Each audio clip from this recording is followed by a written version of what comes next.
Welcome, everybody, to the next episode of Chiefs Focus First and 10. You are here on a nice, beautiful Wednesday evening with JP, Caleb, and Keaton. I hope everybody's doing okay. How you guys doing? Pretty good, man. Doing great. Good. Well, been a few moves in the NFL, a few things we predicted and knew about that's actually happening. Bradbury being one of them. Looks like he's going to get cut pretty soon. And the Chiefs have tried a couple of times with him. From what I understand, they're still interested in him. Don't know what's going to happen there, but he got no takers for his contract that he bumped up to. So we'll just see what happens with that. I mean, if Veach got annoyed the first time, he may not offer him the same thing the second. So he may offer him something less, because that's just what he does. And especially since we're loaded up on, in the CB room anyway, it might be something that Veach says, "Hey, sorry, this is what I'm offering you now. Look what we've got. And if you want to be on a championship team, this is what you've got to do to get it." Who knows? We just don't know yet. But again, it's a weird situation with him. We talked about him for a while, and then Veach just cut him off because he kept changing the parameters. The Giants and the Chiefs had the trade set up. It was done. And then Bradbury and his agent changed it. So that was on them. But now it looks like he's getting cut because nobody, they couldn't trade him. So, I mean, there may be somebody that jumps out of the woodwork, but it's going to be hard pressed for somebody to give him what he wants. And I heard he lowered his standards too. So a little bit, which he should have.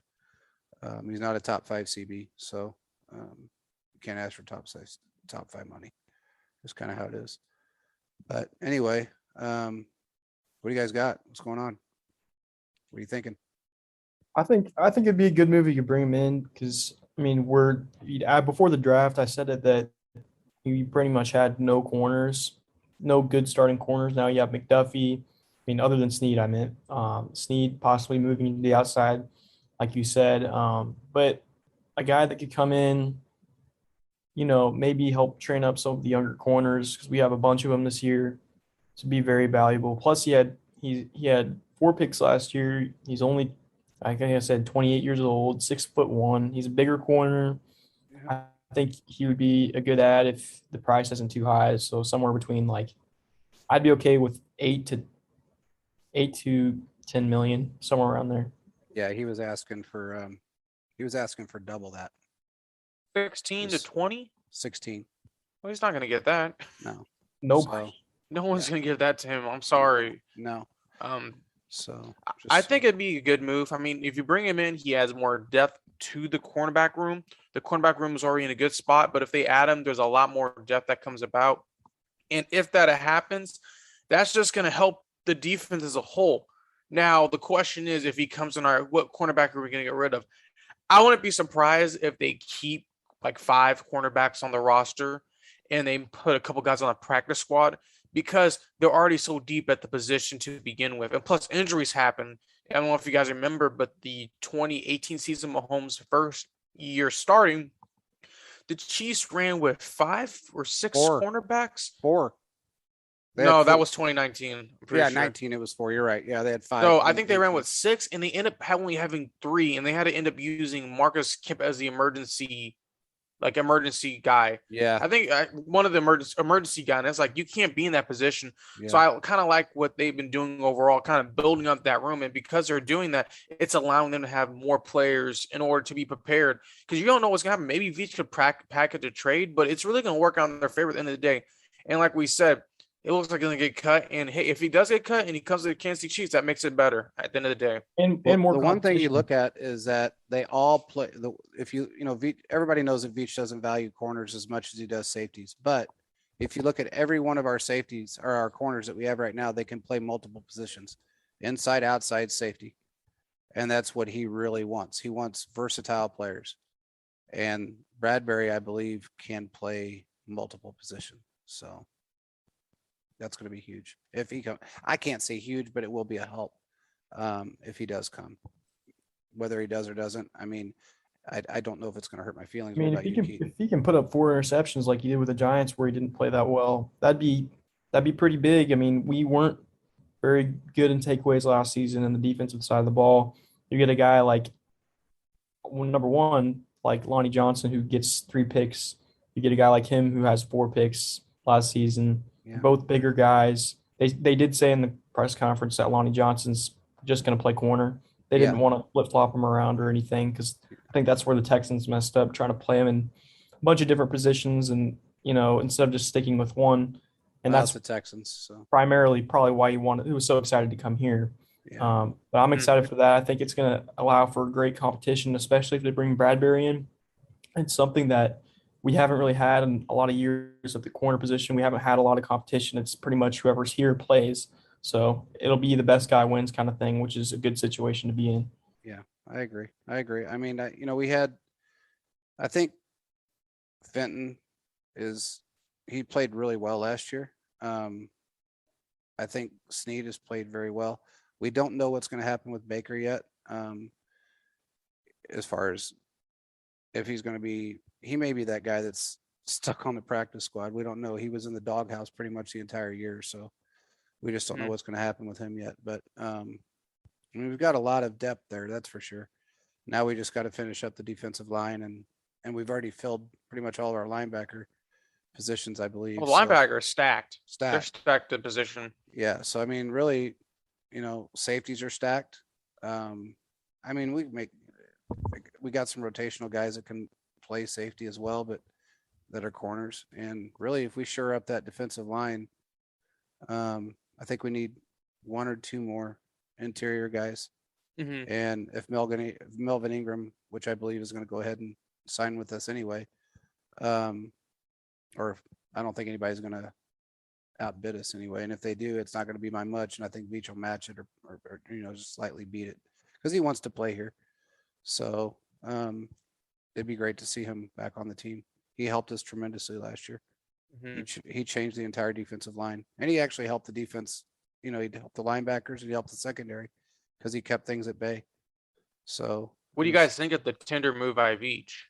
Do you think it was a good move, or what are your guys' overall thoughts? A lot of general managers don't do it, but it's something that makes sense because if you're a team that what it does is it extends their free agency period that where they would count against the compensatory formula. Correct. And it makes sense because a team that wants him, if they lost a player, they would basically be giving up probably a 7th round pick, somewhere around there. And I don't know if teams want to do that for a guy that's older, instead of just getting a 7th rounder. But I think the move makes sense, especially the fact that they might get a cheaper deal using that as well, because if he signs that deal, which he very well may, and no other team offers him, then that is like best case scenario because that's not even $5 million.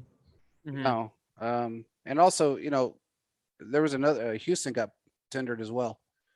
So Justin Houston, he was also tendered. So you look at it for me as 2 older players that, again, I mean, I think Ingram might potentially draw a 6th on the pick, just because of his performance last year and the fact that he played the entire year uninjured. But again, I don't know what Houston can draw, but they tendered him as well. So I think that's the only 2 that I've seen so far that have been.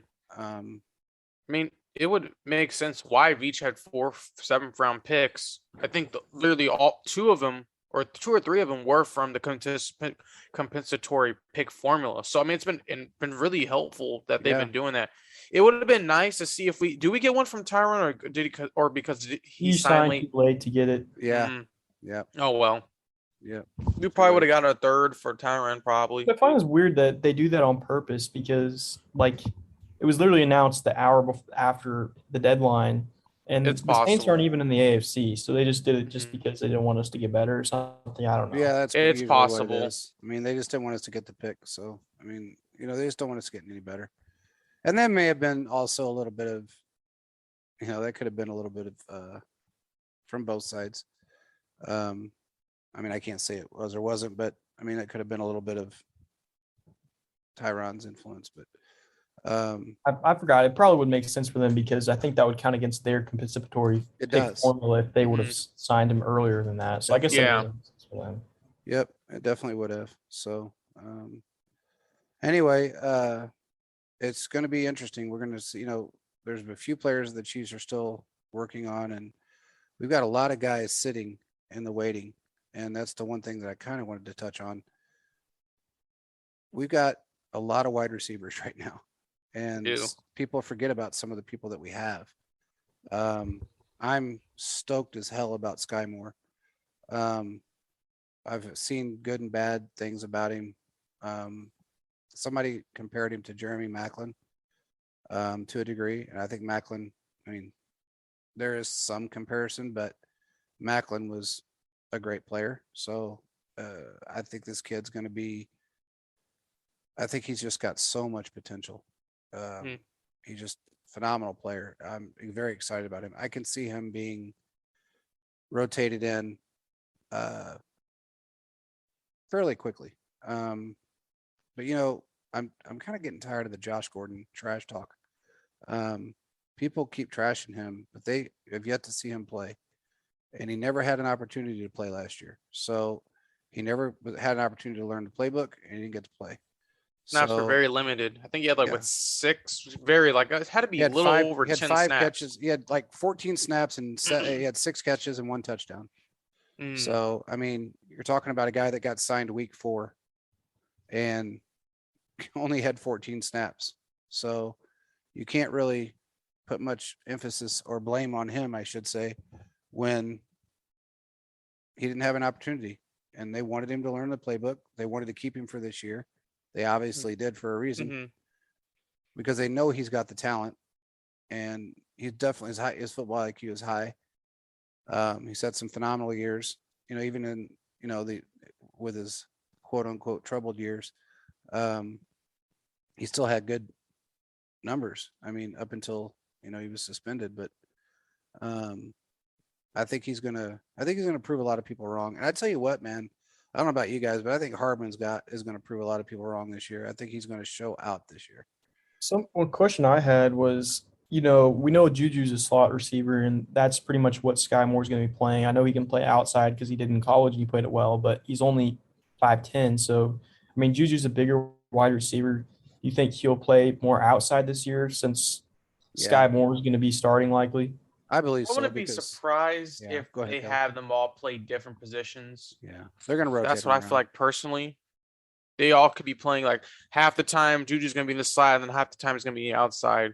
I feel like they're going to be mixing and matching different combinations with these wide receivers. To have an impact. Plus, one thing I was talking about with my friends earlier was, with the wide receivers that have taken, like, to me, it's all situational, like how guys are able to play out their careers. And I feel like there's no better situation for Sky Moore because he's coming into the offense that has a lot of target. Like, they need to have people to throw it to.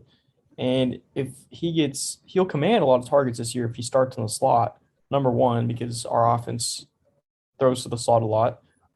And if he does, he'll have a real shot to be rookie of the year because, if he's competing with some of these other wide receivers, obviously it's not going to be a quarterback this year because I don't think any of them are going to start because of Pickett. But if he's competing with a lot of these wide receivers, who else is going to throw to their rookie wide receiver more than we are to Sky Moore? I don't think anybody. He's going to put up. I wouldn't be surprised if he put up over 1,000 yards this season. I can see it happening. I mean, we are a very spread offense, so this just makes us, we're wide open now. But given the fact that Patrick hits so many targets in so many different manners, it could very, very well possibly be a situation where he gets over 1,000. Now, you can also say that Travis and Jody Fortson are going to have breakout years as well, given the fact that it's going to open them up. And when both of those guys are great targets, Kelsey's proven, and I think Jody proved himself before he got injured. And if he comes back in the manner that everybody's saying he's going to come back in, and he's going to be ready week 1, then I think he's going to be an intricate part of our offense. I feel like when it comes to Jody, in order for the sake of the offense and mainly wide receivers, they're going to list him as a tight end to fit an extra roster spot. If it's the injury is healed, like we've been hearing, he will be a tight end wide receiver hybrid again. And the only reason why it's to help with that extra roster spot, they're going to need that for a wide receiver. Well, and that's Played really and that's well how they're last going to route year. him. Yeah, exactly. Early in the season. Yeah, he's going to be. We talked about it, Caleb, before it even happened. I mean, it was so funny because we talked about it on the show, Keaton, like in February, and we were saying, man, we did hear that they were going to make him a hybrid player or to convert him to a hybrid player and going towards a tight end. We talked about it on the show, and then like not even a month later, they said, Jody Fortune is now a tight end. It's like, oh, well, there you go then. But he's got such he's got great hands, he's got great route running abilities, quick feet. He can open up lanes like none other, and he's a great blocker. So I wouldn't put anything past the way Andy calls plays, but I think he's going to be mainly listed as a target. You're right. I mean, he's going to stay in that position. He's going to stay as a tight end. He's put on, from what I understand, he put on a little bit of weight, not a whole lot, but he put on a little, but he's pretty quick. So he's got a hell. He can jump. I mean, he was 5 for 5 before he got injured. So he had 148% catch rate, and that's pretty phenomenal, for somebody that really hadn't played other than those 5 games and a preseason game. I agree. I got another one for you, or Caleb and me kind of watched this video. I don't know if you saw the same video we did, but what do you feel about how Justin Ross may be able to make the roster? What do you think his chances are? I think he's got I watched a lot of video on him afterwards, and I think he's got a hell of a shot at making the roster. I can't see why he wouldn't. Me and Caleb had him mocked like in the 3rd round of this draft. But I guess every team took him off their board because of his injury. Like every team, including the Chiefs. Well, that video I sent you, Keen, I know you watched it, of kind of like his injury and like kind of the full story. It was interesting to see that was the reason why he didn't get drafted, but I'm like, he's still playing. Yeah. And I understand like it's an injury concern, but I was kind of like, if he's still putting up some good numbers, he should have still got drafted. And to see where he's come from, it's a steal. It's an absolute steal if he can make it. Yeah. He can make the team, and I think it was a risk. I think the reason was because there were so many doctors that wouldn't clear him, and then one finally did, but the teams were looking like, well, you just had 20 other doctors say no. One doctor said yes, the one that did the surgery or whatnot, which he should know best. But I think it's going to be interesting because it's a condition that I don't think anybody – I think they said no one else in the NFL has ever had to deal with it.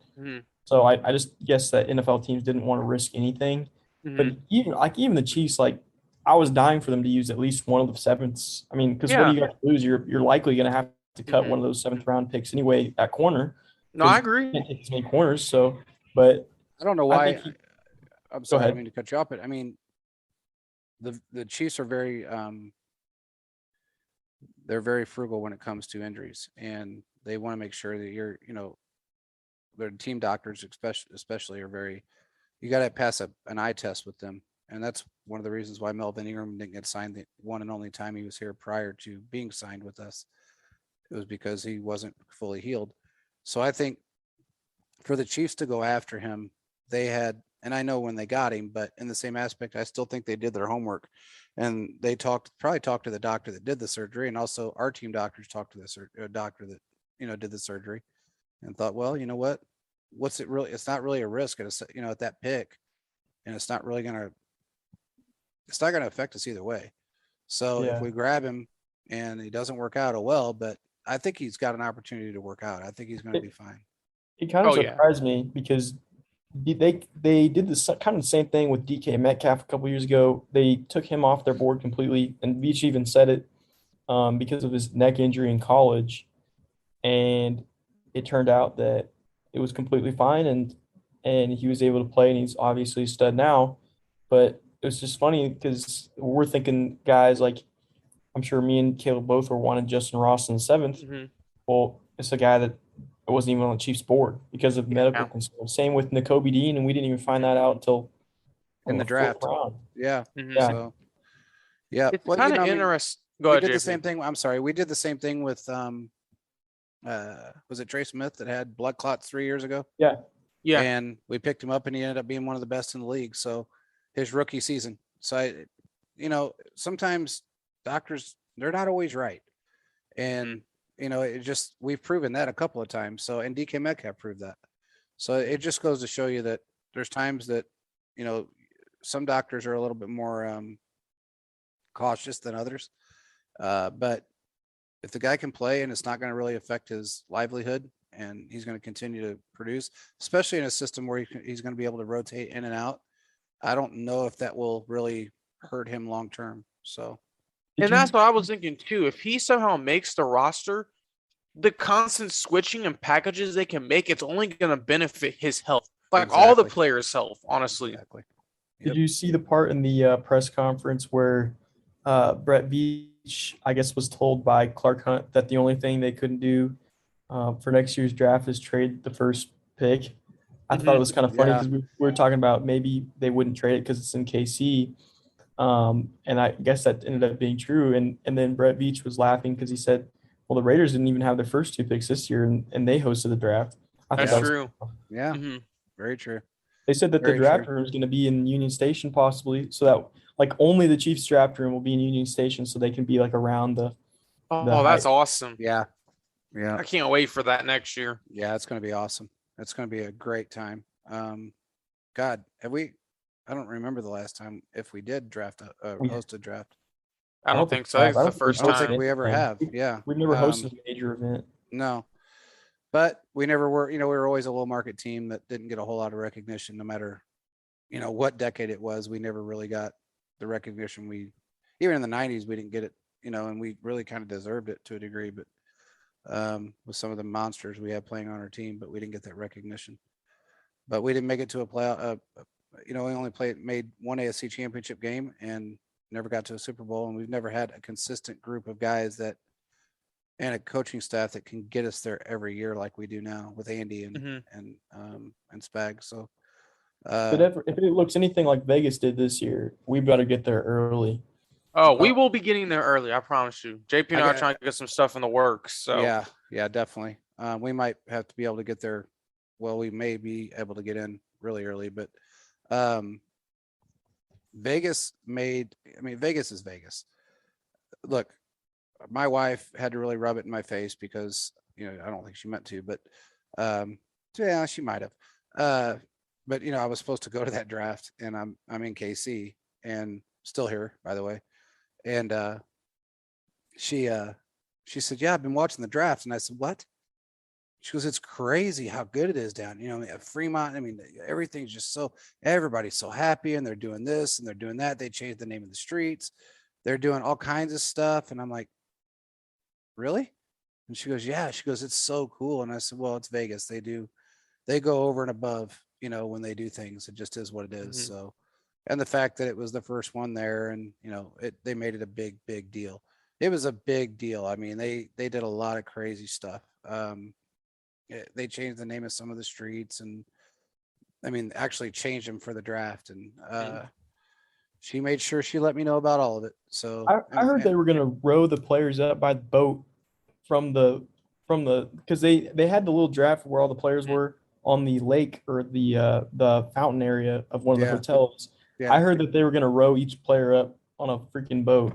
Well, they said originally they had glass. They had glass so that they could walk over and all that stuff. And it was pretty cool how they set it up. I don't know if, I hadn't heard that one, but I heard that they had some other ideas about doing some crazy things. And one of them was going to be, they said they were going to have them come in through Fremont Street there's I can't think of what they call it right now, but it's basically you hang off of a tightrope and fly across Fremont Street. I can't think of what it's called right now. My daughters have done it. I won't do it. There's no way in hell I'm going to hang off a string over a street.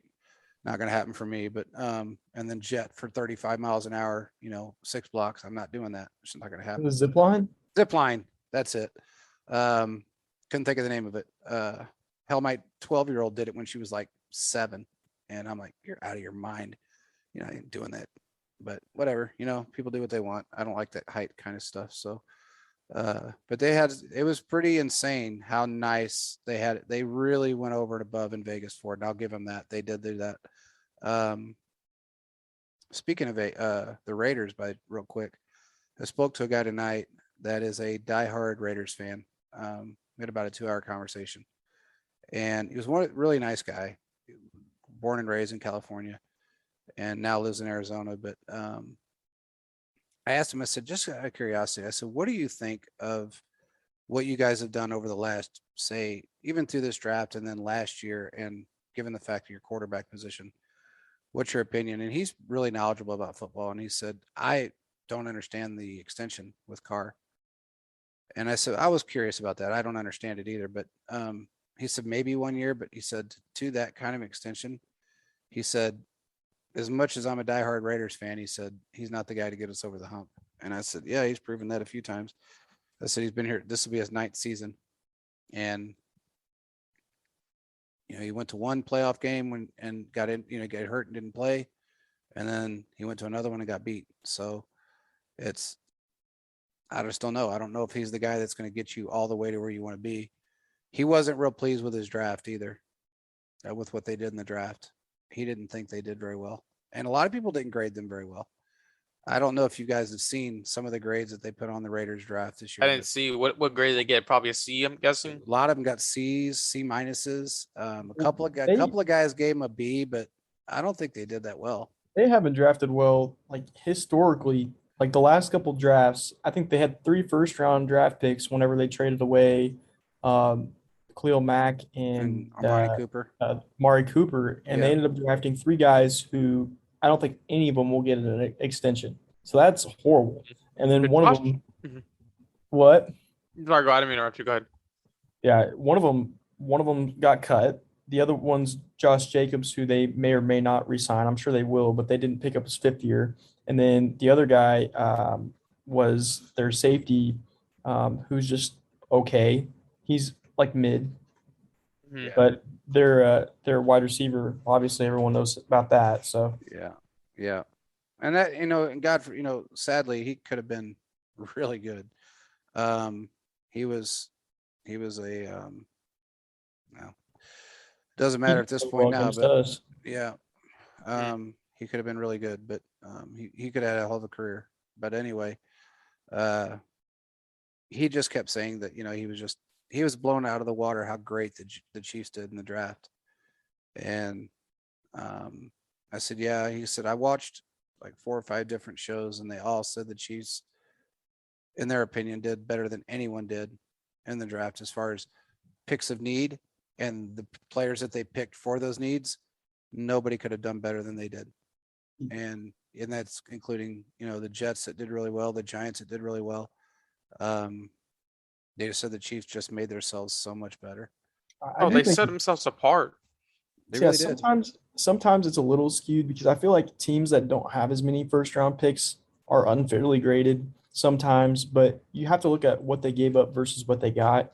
So, like for the Raiders, you drafted Devontae Adams. Not really, but that's how you kind of have to look at it.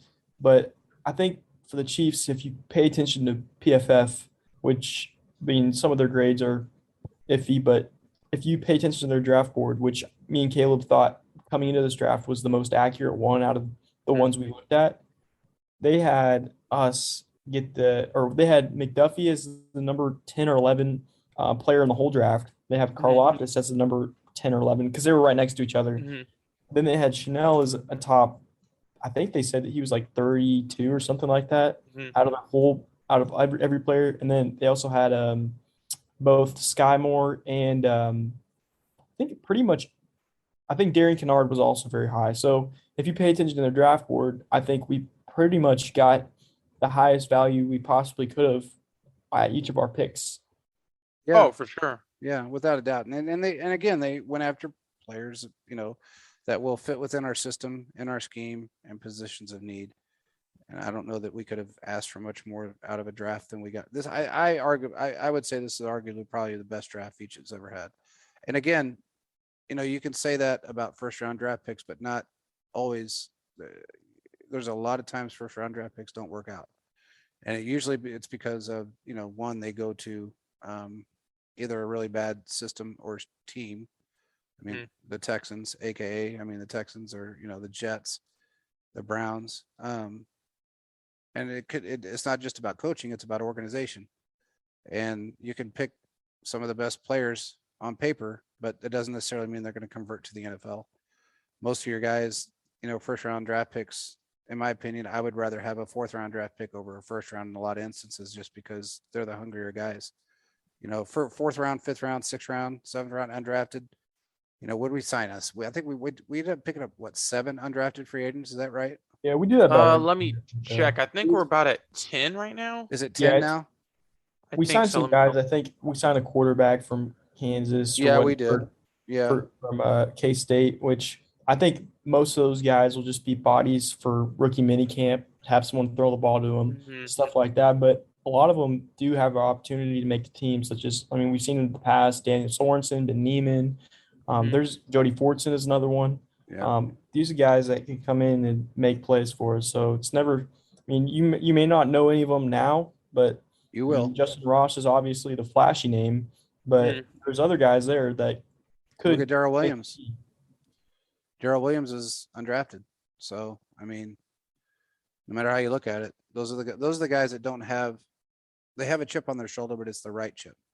It's not the one that they're arrogant and think they're just going to step into a league and make, instant success out of it, like a lot of first rounders do. And that's what I love about, those guys that are hungry and they're determined to make themselves known. And we've done very well with them.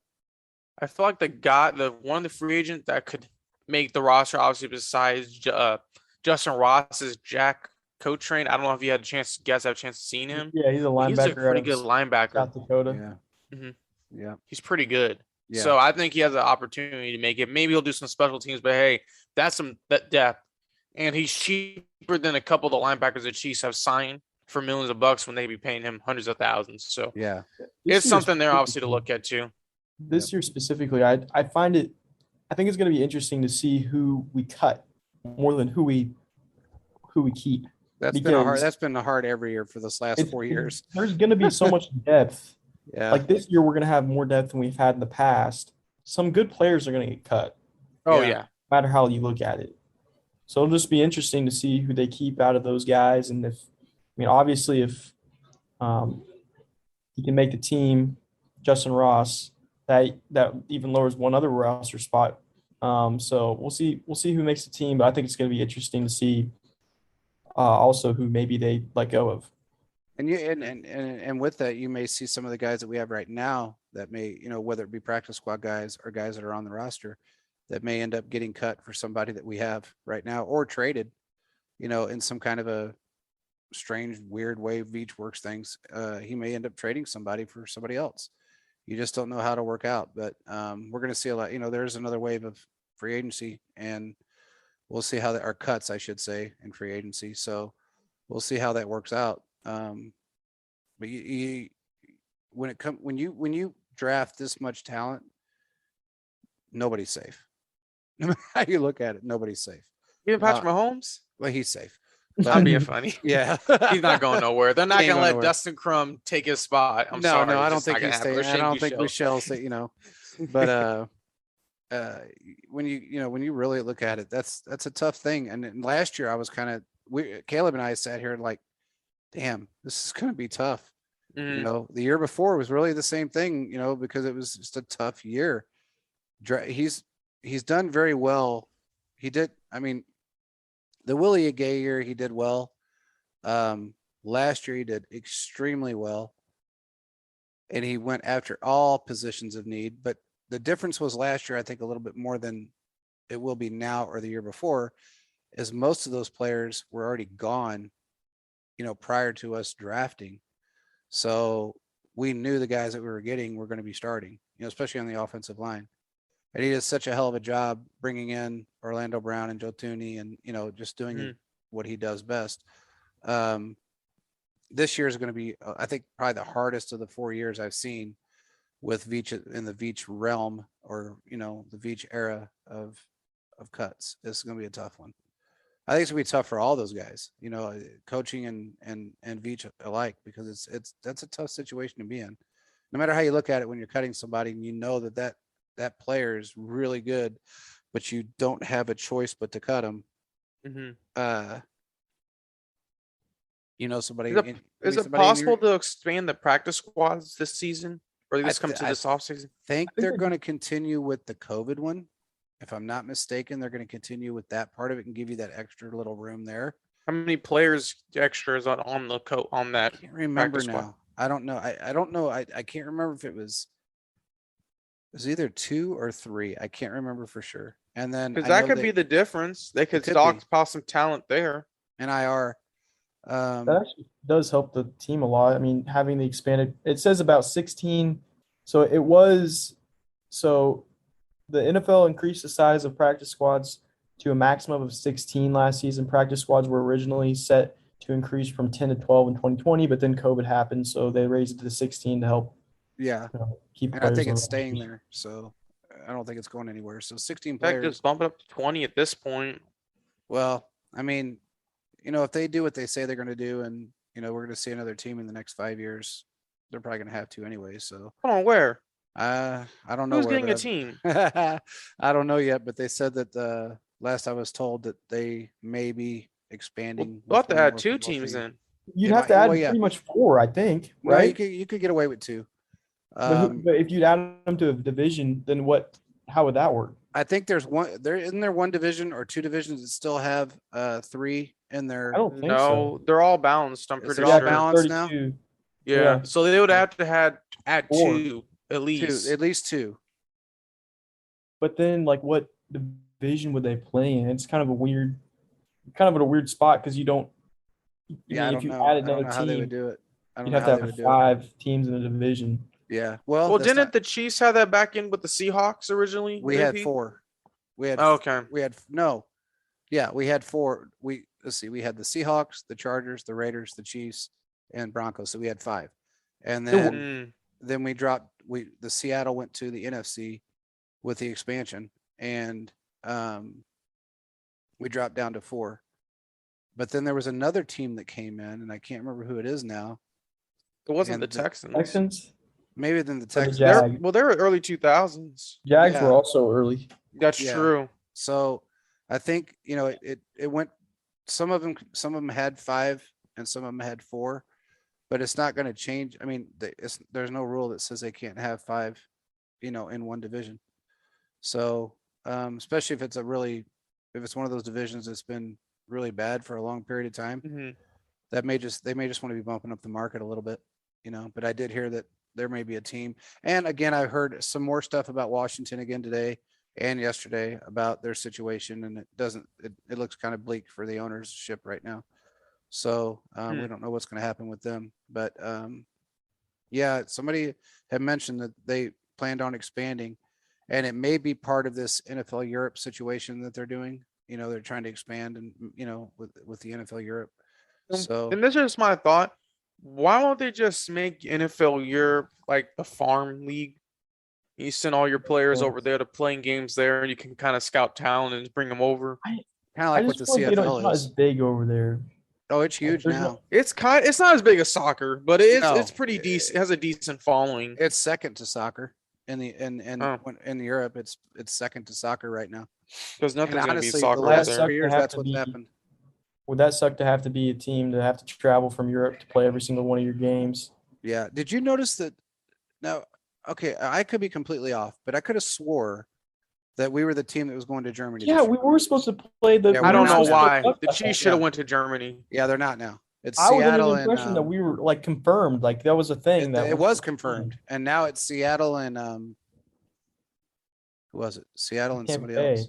Yeah, Seattle and Tampa Bay. Does anyone know why that happened? I haven't heard yet. I didn't get a chance to ask, but I don't know why it switched, but it did, because I know everything that I heard said it was confirmed. Yeah. Well, I honestly, dude, look, I wouldn't be real if I was any of these teams right now. I wouldn't be like, we're definitely going, because there's so many things going on in Europe right now. With the war that's really close to Germany, and the fact that it seems like it's expanding, and then COVID is still really rampant in a lot of areas over there that it's not so much here. So we don't know. We haven't played a Europe game since we played the Lions like a couple years ago. That was like in 2016, I feel like. Yeah, you're right. 2016. We were supposed to play, but COVID took that out. So I think we're going to go to London and play. Or I think it was. I guess London. we did play in Mexico, but that's kind of different. Yeah, we did play in Mexico, but as far as Europe is concerned, we were supposed to go and I think play in London during the COVID situation and then that didn't happen. So, but yeah. What do you guys think about Justin Houston and his playing time? How much time do you think he's got left? Let me look up how old he is real quick. Do you know his 34. age? 34. Might be 35. He has now. 1 year left, 2 max. Yeah. I just haven't seen the production. Well, hold on. He might be 35 now. I just remember whenever he was a free agent and he left the Colts that I really wanted the Chiefs to sign him because at that point he was still pretty young and he kept posting on his Instagram pictures of him in a Chiefs helmet. I'm like, man, he looks good in that. Well, I want him back. But, if it's a choice between Ingram and Houston, which they'll probably command similar, salaries, I think I'd still rather have Ingram because they're around the same age and we already know that Ingram, he was healthy all last year, didn't take games off. He was an impact player at his age. He would be. And there was no bad blood either. Exactly. There was bad blood with Houston, so he that would just single-handedly got our GM fired. Yeah, to a degree, yeah. He was a big part of it. He got paid 101 million, 51 million guaranteed, and he didn't get many sacks. Yeah. I mean, you're gonna have to cut him, and he don't want to work the contract. I mean, I don't know what else to say. Yeah, Just no production was there. Yeah, he was a good 70% of that. And but again, that's not, he didn't get him fired. He, Dorsey got himself fired for building those contracts the way he did. You sign people to the wrong money and you don't stagger the contracts and you have 3 guys that are taking up 60% of your cap. That's, on a 53-man roster. It's kind of stupid to do. So that was on him, and Veach made the best of it. So you can't really complain. And again, he tried the same thing in Cleveland and he did exactly what I thought he was going to do. He got launched after his first year and I don't know where he's at now. I don't know what he's doing. He was a senior personnel person for some team, but I knew he was with the team still. Actually, Caleb and I saw him. We were watching something, Caleb, and you said, wasn't that John Dorsey standing back there? Yeah, he's with the Lions. He's the GM for the Lions, I'm pretty sure. Lions, yeah. So I didn't know where he went. I mean, that's not going to get the Lions any further than where they are right now. So I didn't know he was a draft. I didn't know he played football. He said he was a 4th-round pick in 1984. I didn't know that either. Who, Dorsey? Mm-hmm. Yeah. I don't think he played very long. Probably not. What college? I can't remember. It looks like he came out of Fork Union Military Academy or University of Connecticut. Oh, UConn. That sounds right. Yeah, UConn. That sounds right. Yeah, I don't think he played very long though. But back to that Justin Houston thing. Last year he had 4.5 sacks, so that's somewhat productive. And he had 34 tackles. So, I mean, I don't think we saw like a full year of Melvin Ingram last year. So I feel like if Melvin was on the team, plus, I mean, he had 2 sacks in the playoffs. That's extremely productive. And I think we had a full year of Melvin. We could see him. I mean, if he could get 6 sacks, that's better than we've seen most season. And I think he could easily do that. Oh, yeah. For sure. Yeah. And this defense, the way, we run our line, it's really kind of set up for, 3 or 4 guys to get 4 to 7 sacks and instead of 2 guys get 15 or 16 like everybody wants. But it's, it's just a totally different setup. It's not designed to have 2 guys that are just your main sack masters. So if you get, just say 4 to 9 sacks out of 3 or 4 of your guys, that's pretty strong. So you can't really complain. And then your filling guys come in and get a few too. So yeah, I see where you're coming from. Pieces. I think I think they'll be fine there, but my main question kind of is, what are they going to do with the interior defensive line? They didn't draft anyone there. Players like Perrin Winfrey that Key and I were looking at end up getting taken at the beginning of the fourth round, so the very beginning of day 3. Do you guys think they're going to trade for someone, or are they going to wait until someone drops? Like, what are you guys' thoughts there? Because I feel like run defense needs to be figured out from that standpoint. Because guys like Nadi, I don't really know if he can. The production has an uptake, and I think Wharton can help, but we need that starter. Well, you got to have. I do believe they're probably going to package some kind of a deal with everybody that we've got. I think what they're probably going to do is look at, who's. I mean, it's really kind of got to be who's best and who's not, and they may package a deal and trade for a couple of players. They need depth right there, and right now they have nothing. I mean, Wharton, I think, will be okay. He's fast. He's not the biggest guy, but he's fast, and I think he's got really quick feet, and he's been productive when he's been in there. But you still have to have the depth, and Jaron Reed definitely didn't. Fill up to his, he did not do what he expected at all. It was a disappointment. It was a disappointment, and it was more of him just getting paid to kind of disappoint. Really, I mean, he just wanted a payday, and he got it. So they're definitely going to make some. They can't leave it the way it is. There's no possibility they can do that. And from everything I've heard from 3 or 4 people I've talked to, that they're definitely looking to fill that interior line. I would say if they get one more piece, that's a solid piece. I know I've talked about it before, but Akeem Hicks is still there. He's a productive player when he's healthy, who would only command probably, I saw on PFF, they kind of said that he would only get around $6.5 million a year, which is something you may look at if they feel like he can stay healthy for them. But I think if you get one more guy that's more of a star player than some of these other guys, then you're pretty solid at D-line. I feel like you just need to add a defensive tackle because you have depth at defensive tackle, but no guy that really stands out. And That's same true. with defensive end. I mean, you have Frank Clark. You just brought in George Karlaftis, who's expected to be a good player for us. And that was definitely an upgrade over Dana, who was also a very good player last year. Rotation piece. Who can be that rotational piece now and doesn't have to start. That gives us a little bit more depth there. But I agree. I think if there's a player out there that's on the trade block that we don't know about, that might be an option because, I mean, even after cuts are made and maybe a player that the Chiefs don't expect to get cut gets cut, and they go out and sign him, that's another option. So we'll just have to see what they decide is the best point. But I do agree that it can't go into the season the way it is now. No, they're good, and that's not going to. They're not going to leave it like that. I mean, I've heard it too many times now that they're going to make some moves. And honestly, I don't know that they want to go after somebody that's had any type of real serious, or I guess multiple injuries, or multiple health issues. I would think if they're going to fill that spot, they're going to go after somebody that is relatively injury free and going to be able to play a position all season long. I mean, I think that we've been down that road too many times with grabbing guys. Okay, well, they've had a couple injuries, but maybe they'll be okay now.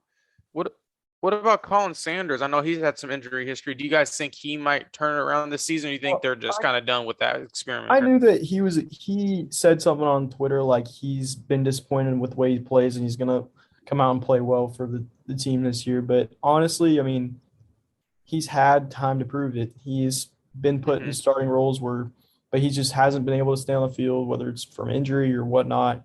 He's athletic enough to do it. But honestly, from from a production standpoint, he just hasn't been there. Well, most of his problem has been injuries, though. I mean, when you really look at it, it's really just been injuries. When he was on the field, he was somewhat productive. It was just injuries kept him off the field. So, and that's what I'm saying. I mean, you don't want to go into a season with somebody that you got the what ifs on that, especially if they've already shown that they have a lot of what ifs. You want to bring somebody in that really is relatively injury free and or minor injuries, I guess I should say, that maybe have kept them out a play or two or a quarter or something like that, or even one game, but not multiple games and not multiple injuries, because what good's it going to do us? We might as well just keep calling and move forward.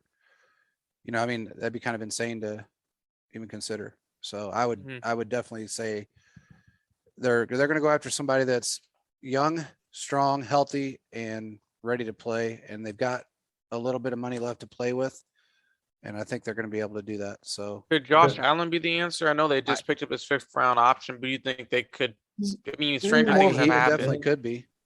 huh? He could be the answer. I think isn't he more of a DN though? he plays Yeah, I mean, you could kind of just. The reason why I'm saying that is because what I saw the Rams do in the Super Bowl, they just had their guys line up anywhere and just do exactly. constant No, stunts. you're right. And plus, they just Mhm. brought in Trayvon Walker, so I guess that makes sense. But Yeah, something we haven't touched on was the Orlando Brown situation on and how that could possibly free up more money for us to make another move.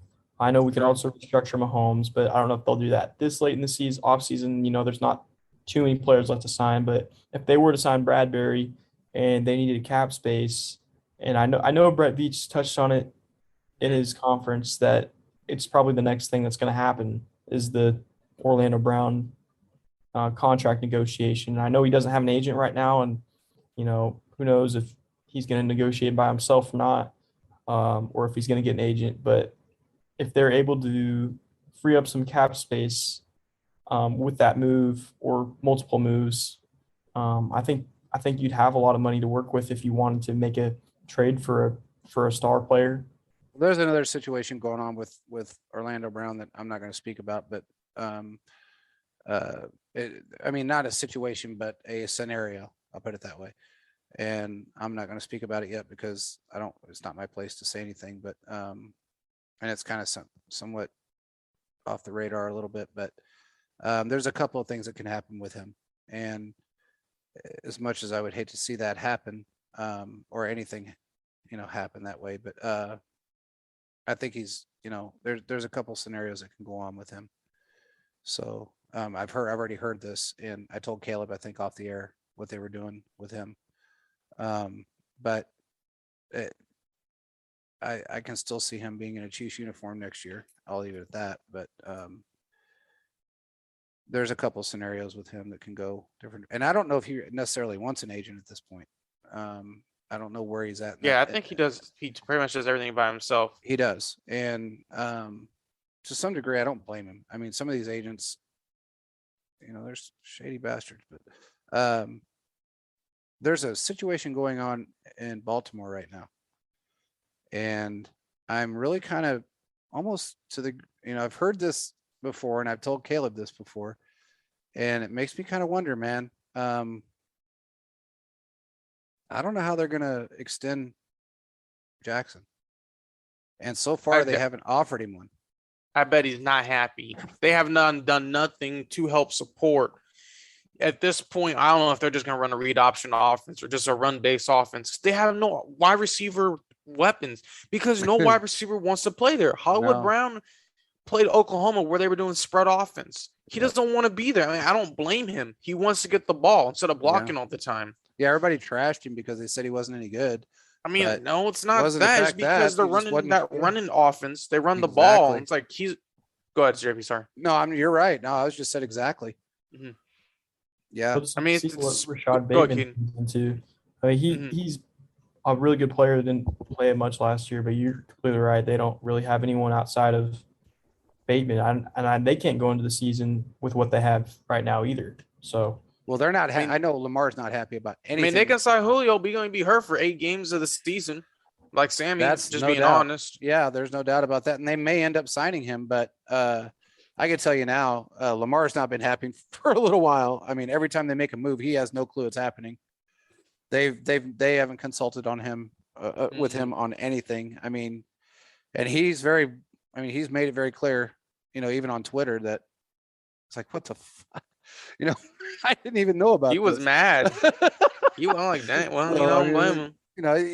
You can't blame the guy. I mean, he's your, that's your future. He's your starter, man. I mean, he puts you on the map after you guys were basically non-existent. Exactly. You cannot, as a coach, GM, owner, completely ignore your quarterback and your skilled position players, especially on offense, when you're making moves like that. We were very upfront with and had open conversations with Tyreek and Travis Kelce, and for that matter, other players on the team about the Tyreek Hill trade.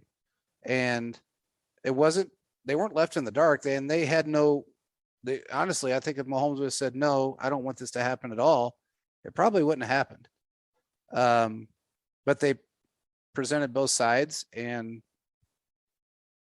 he was okay with it. Mm-hmm. He knows that he's good enough with anybody he's got. He doesn't have to have one security blanket. And if he has one, it's Travis Kelce. Right now, it's Ben Kelce. He's a security blanket. Exactly. So Mahomes he's not that quarterback that has to have that one specific guy all the time. He's proven that year in and year out since he's been here and in the league. But it's just one of those situations where you have to be able to you have to communicate with your players, especially if they're your star players. There's been a lot of speculation, by the way, with Baker Mayfield. Whether it be he ends up in Pittsburgh, he ends up in Seattle, or he ends up a backup. And I've heard backup a lot. I don't know where he's going to end up at, but I've heard backup a few times now. So what's your guys' opinion on him? I think he's going to probably end up in Seattle. I think that gives him the best opportunity to win a starting job because you're competing with Drew Lock and Geno Smith. I've heard also that he may go to the Panthers, who just drafted a quarterback. I don't think he'll want to go there necessarily, but if it's his only option, I think he'll take it. But he has to know, the Seahawks, they did just draft no offensive tackle, and I think that may be the best situation for him anyway as far as an offensive standpoint because he has a number 1 and number 2 wide receiver that are both very good. Noah Fant was just brought in. He has weapons to rejuvenate his career if that's got to rejuvenate on his own, though, mentally. Yeah, and so, to answer your question, I think it'll end up being Seattle because I don't think I still think he needs another chance because his rookie year he played well, and this season people want to judge him off this season, and he was hurt. He had a torn labrum, and I couldn't imagine trying to throw a ball on a torn labrum. Mm-hmm. But that's his fault, though. When you think about it, that's his fault. It was fear. He could have had fear, I feel like he was trying to stop that it would eventually happen to him. Regardless, they were wanting to move on. He was trying to hopefully show him, hey, I can do some stuff. And I'm still a Mayfield fan. I think he needs to be in a more stable organization. I think the Seahawks could possibly be that option, primarily because they have the weapons. Do you think he's going to get along with Pete Carroll, though? I think he knows this is his last chance, really. I think they will. I think Pete Carroll, if you look at Pete Carroll, he was a coach that not people a lot respected, and he had a chip on his shoulder. And he brought in guys who had a chip on their shoulders. Like that 2012 draft or 2011 draft? 2010, 2011, yeah. Yeah, 2010. They got to give him an F. And he brought in guys that could be efficient and could play well and had a chip on his shoulder. And he was good coaching them and bringing Russell Wilson. I'm not saying he's going to have the same success, but I think he has a really good shot help rejuvenating his career and helping him raise to another standard. Well, I think maybe if this doesn't tell him anything now, then nothing will. Because honestly, there's so much speculation going around about him and his career and what he's got left. I don't know that, if this doesn't change his mindset and his perspective on this game, I don't think anything will, because this is his last opportunity, really, when you think about it. He's going to end up like Josh Rosen. If he doesn't stop jacking around, because Rosen was put in a terrible situation twice. I understand that. Not good. But what I'm saying to you is he's going to end up in that position of his own accord, not because of the situation he was put into, because he was given a good football team. He was given weapons, and he didn't. Josh Rosen didn't have really any weapons. No, I'm talking about Baker Mayfield. Oh, so what he has done to himself, or anything that's going on with him right now, he's done to himself, in my opinion. And the Browns did what they could, even though Dorsey is a jerk off, and he brought in a whole lot of egos. His was bigger than all of them, and he was the youngest out of all of them. You bring in OBJ, Landry, you bring in all these guys that have these giant, huge brick chips on their shoulders and think that they're the best that ever played the game. And Then you got Baker Mayfield that thinks he's the best quarterback that ever came out of the draft. And it wasn't a good. It was a horrible move in one aspect. Well, because it was a move to put them on the map. But the one thing when it comes to the Browns, that organization is always going to have some sort of drama or turmoil. It's just how it's going to be. And when Mayfield went in there, he helped them get to a spot to where they won. They did pretty well, won a playoff game, which no one saw coming for a long time. And since they're able to do that, it put them on this pedestal. And then the expectation in the fan base, I don't know if the expectations is kind of like too much out there, but it seemed like they were trying, but it just didn't work out for them. And on top of that, just kind of dealing with, it seems like the Cleveland media isn't the best either. And on top of that, Baker Mayfield isn't going to let no one, I guess, quote unquote, say anything crazy about him.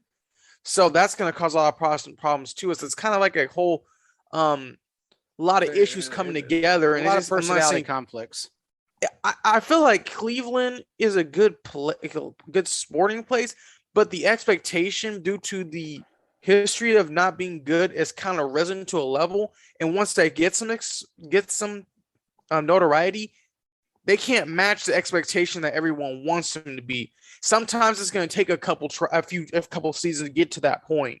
Yeah, I agree. If that makes sense. I agree with you. I do. I understand what you're saying. We have talked about this so many times over the last 3 years, and honestly, I don't know, man. He just doesn't. Right now, he's in a position where he's got to prove himself again, but prove himself in a different manner. Not last year, he played out of fear. It's that simple. I believe he was trying to prolong the eventual departure that he is going to eventually take. Exactly, and there's no doubt in my mind that he played with a torn labrum, and he should have never been on the field. But he played out of fear because if was it Case Keenum was his backup?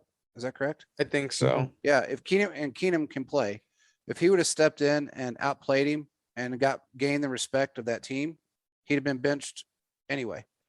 So even if it wasn't torn and he just injured himself for a couple of games, and Keenum came out and played like he does, he does play well, and gained the respect of that team, which he had no respect. There's no doubt. I mean, everybody wanted to leave because of him. So OBJ said it, Landry said it, even Kareem Hunt said it. So Kareem Hunt still want out? I haven't heard lately. Because if he wants out, that'd be interesting to see what they're going to do. Because I don't know if he does now. I don't know if he does now. I mean, given the fact that Watson's there, and I know that he doesn't like being the backup option. The backup option when he's. He's an RB. The Browns got 2 RB1s on their roster. They really do. And he was one of the best running backs in the league until all that crap came down. I mean, and we didn't have, look, no matter what anybody says, we had a decent offensive line, but it wasn't like what we have right now. It's like, he opened his own lanes up. He broke his own tackles.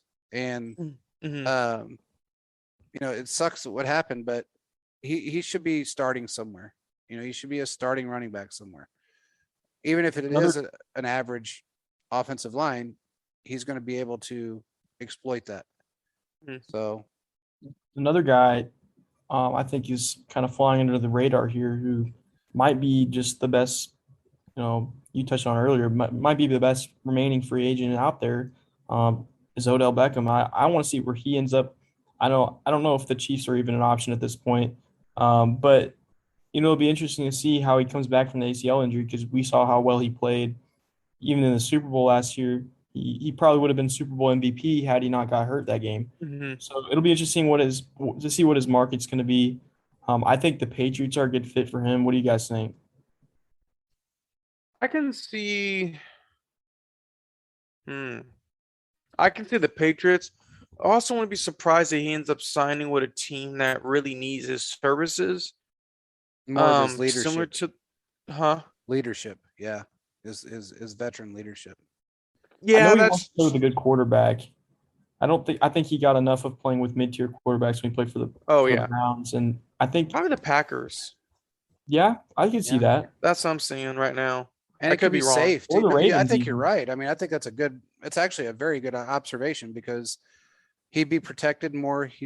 Although he would be right now looking at their wide receiver roster, I don't know if he would be rotated in and out as much. I think he'd be playing a lot. He'll be playing. He'd be He'll be wide playing receiver because one if he that plays. That's the roster problem, though, is not the best. That's what I'm saying. I mean, that might be an issue for him though, because the guy seems to get injured a lot.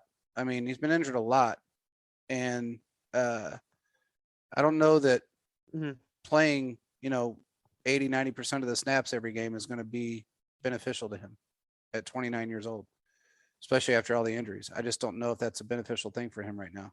I think he needs a full year of just completely, if he's going to play, he needs to be a rotational piece that doesn't get as many snaps and just works himself out, gets healthy, 100% healthy, and then come on strong for the next 2 or 3 years after that and move forward.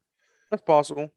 So I just don't know. I mean, I think Green Bay is a great option, but I just don't know if he could handle it, given the fact that he would be a main target. He wants the ball. That's the thing. Yeah, he does. I mean, winners always want the ball. It just is what it is. It's the one thing that is inevitable about football is winners always want the ball. So it's just sometimes the winners may have the attitude or they may not be a winner just because they're a winner. They may be a winner because of other reasons. And that doesn't necessarily mean, if you know what I mean, it doesn't necessarily mean they're a winner because of just their attributes. No, I got you. So I don't know, man. That's going to be an interesting piece to see what happens with him. He's going to sign for a very minimal deal. I don't think he's going to sign for huge money. I don't say minimum. I mean, he's not going to. It's going to be like 1.5, probably up to 3.5 to 4 million. That's what with I think incentives. too. Yeah, I think so too. Even with the market jumping wide receivers, I think that's going to be a very low. He's probably going to be one of the lower paid, big name, probably the lowest paid big name player out there, as far as wide receivers are concerned. Plus, he won't even. I mean, he may be lucky to play half the season. If you remember right, the first time he tore his ACL, it took him longer than a lot of other guys to recover from that. Well, that was a really bad tear. So yeah. Yeah, I think this one. I know this one was probably a cleaner tear. It's from what I've heard. And then the surgery went well, and they were able to fix stuff that had happened beforehand. It wasn't very good surgery, but I think that if he's able to come back and quickly, and teams are able to see that he's the player that he was in the Super Bowl, I think he could command at least next year. Maybe he signs for a small 1-year deal this year with the Packers or something. If he's able to get a lot of targets, look like he did last year, he could jump back up there in the conversation of, getting $15+ million a year. Yeah, I mean, it's just going to be, and it really, we don't know what the wide receiver market's going to be like in 2 years. It could be, every year it's a different position group that seems to command more money, other than, it seems like offensive linemen always command a lot of money, but it could be a totally different market in 2 years. We just don't know, but it could be corners that are demanding all the money. Then who knows? I mean, it's going to be. It's weird. It's kind of like cars. You just don't know what the market's going to be like. It changes a lot. So yeah. A lot of these guys that are getting huge contracts because of Adams and Tyreek, they may not work out as well, and then that just drops the market back down, because you can't base everybody's payoff of 2 generational players. You know what I'm saying? It'd be kind of like, you just can't do that. So a lot of teams want to, or they have to, because that's what happens when a couple of players get paid like that.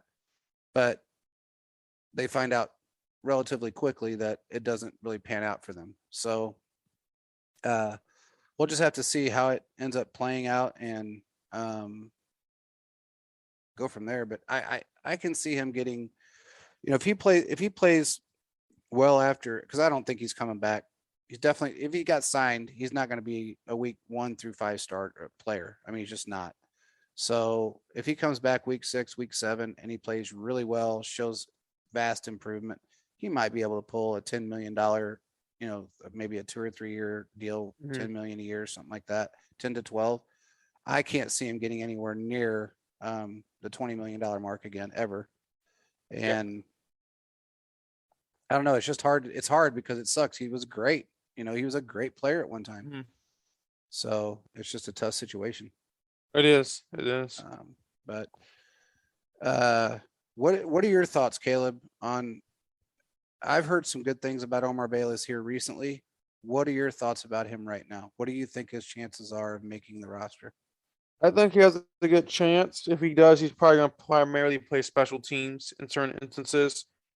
It just kind of depends on what he does at camp. I mean, as we saw, he can play really well. He's a great route runner. He can high point the ball. Pretty much all receivers now can do that. I think he kind of sets himself out with his quickness and his route running. Yeah. I think it'd be good to add him. But it just kind of depends on what he does during camp and see what he does during OTAs and the camps and everything that's coming up. Exactly. Definitely going to be a lot of competition there. If he makes a team, I would see him primarily being a special teams guy. I think there's a lot of holes to fill there. But with Justin Caleb. Ross and coming in, it just is a really crowded room right now. So that's unfortunate for him because I think he's a really good player. Yeah. But we'll just have to see. He could have a great training camp. That reminds me, Caleb, don't you have something to say about special teams? I couldn't remember. You said you had a little. I just think when it comes to special teams, you got to let the guys, your draft picks play. I mean, at this point, you shouldn't make them play special teams for a full season. You wasted guys like Armani Watts and Darnell Daniels' career when they had a chance to play, but they let Ben Neiman and Sorensen play. And because of that, it didn't allow those guys' careers to develop, and they're the future. Those are just my thoughts. I'll probably go into a later date, but I just think when it comes down to it, is that, not on ours. Did he get signed anywhere, or is he still a free agent? I think they're both still free agent. I know Armani Watts got signed. Yeah. Oh, Watts got signed to the Colts. Yeah. And then I'm not sure about Darnell Daniels. I thought he probably won't get signed because literally they would not let him get a chance. Yeah. To me, it makes no sense. He was our second or third best defender on the worst defense in the league. And then when Spags comes in, he doesn't get a shot. So I don't even know. 18 draft pick. So I guess either his contract years next year or it just expired. It just expired. Yeah. Good. Well, I guess then he just hasn't been picked up by anyone. Yeah, I don't think he has. He might end up back on our team again. We might end up with him again. To play special teams? You never know, man. If he doesn't get an opportunity, wasting people's time at that point. Dude, but look, if he doesn't get an opportunity anywhere else, what's he going to do? I know. I'm just saying he really had a chance to be our third linebacker. That could be the rover. He could guard the running backs out of the backfield. Well, people that what they said about him though. I mean, I didn't agree with it. Apparently, he's too small. Yeah, he was too small. I didn't agree with it, but he's 6'1". That is a small linebacker. That's apparently what Spags thought. Yeah, Dean was like 5'10". I think it was more of muscle and mass than it was height. I mean, that makes him special though. He's fast. He can lay a hit. Yeah, he's quick, and he wasn't afraid to hit anyone. He went out and he played his heart out every time he was out there, and he played well for us. I don't know, man. Again, Spags was on that depth chart crap, and it just never really went away. But if he doesn't get an opportunity somewhere else, which I think he will, I honestly don't believe I don't believe somebody's just going to let him sit. He's still young. He hasn't really been played, so it's not like he's beat up, and I think he's going to get an opportunity somewhere. I can't see a team there's too many teams in the league right now that need rotational pieces, and he could be one of those guys. So I can't see him just sitting. I know that they thought he was too small and they thought he was too light as far as didn't have enough body mass and all that. But I think he could make a difference on somebody's team. I agree. Good. So I would have a hard time believing somebody of his age, because what is he, 26 now? Sounds about right. Yeah, I mean, he's still young. He's fresh. Can't see it happening, but you never know, man. Crazier things have happened. So, but anyway, I don't know is there anything else you guys got left? I think we've covered everything. I want to talk about. We've pretty much covered everything. Yep. Yeah. So, well, with that being said, it's going to be a little bit of time before we get to see much more, but there is going to be some some moves being made. And you guys are going to catch it here on Chiefs Focus, whether it be through the website, articles, podcast, breaking news, whatever the case may. Maybe we will have it out for you as soon as we know. And if it's something that is kind of a hush hush thing, like we've always told everybody else, we will say it on the podcast. We will not blast it all over Twitter because it's just not something you should do. Unless they tell us it's okay to do, which most of the time the Chiefs don't want that to happen. Nobody, again, always remember, nobody wants us to get any better. So if we have an opportunity to get better, we're definitely not going to run that for the team or for the, the organization. So there's a lot of things that we've kept quiet other than, we did kind of spill the Rojo situation on our show that Thursday night, but somebody else decided to put it out Friday and pissed him off royally. So he wanted that announced publicly on Twitter with his manager, and I'm kind of glad we did what we did. So it was kind of cool to know that we kept our end of the bargain. But with that being said, I guess we will talk to you guys in the next week. We're going to try and do a spaces maybe this weekend. I'm got a text from Tamba, and we may be doing that his charity event thing, and I was invited to it anyway, so we'll see if I'm able to go.